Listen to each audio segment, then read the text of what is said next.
Back to WKYT. Florence and Romano, also known as the Windy City Nanny, is a child care advocate, author, and co-host of the podcast Finger Painting the Future. She joins us with some tips for moms when it comes to addressing rage. Florence, and I know as a mom myself, it can be pretty tough. There can be some tense situations with kiddos. What can we look out for that would be common triggers?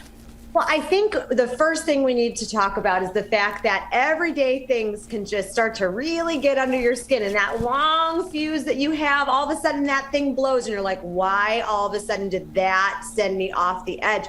But think about it. You know, moms disproportionately have a big chunk of the responsibilities, and then also they're doing the chores and they're picking the kids up and, you know, scooting them here, there, and everywhere. They're emptying the dishwasher. They're doing everything. And then also they're being touched every 5 seconds by somebody that needs them.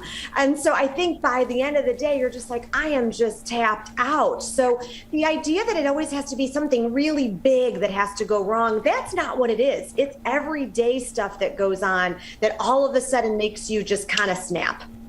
And there are a lot of reasons for wanting to be able to handle this constructively, but one of the things you talk about is kind of the example you set for your children.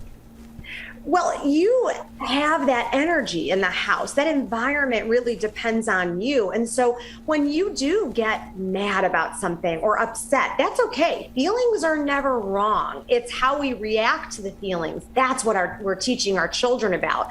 So for you, for the parent, it's okay if in that moment you're like, you know what, I'm going to say something I regret. We do this in our relationships all the time too. Instead of having that conversation in that moment, maybe the best thing to do is to say, I'm going to walk away for a second here and I'm going to come back and we're going to finish this conversation, but I need a minute. And that is a really good lesson for kids too, that they can also take a minute, collect their thoughts, and maybe help prevent them from saying something they're going to regret. That is a good strategy there. Any other strategies you can share with us? I think it's about, honestly, the quality of the time that you get for self-care. And maybe that means during the 10 minutes on your way to carpool, you're going to call one of your best friends and just kind of say, I don't need any advice. I just want to let it all out right now. I'm just going to vent to you.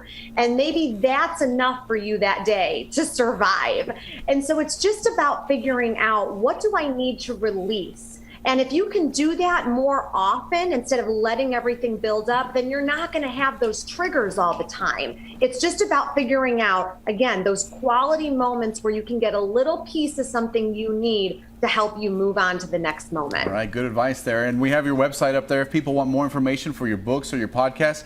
Thank you for talking to us this morning. Thanks for having me.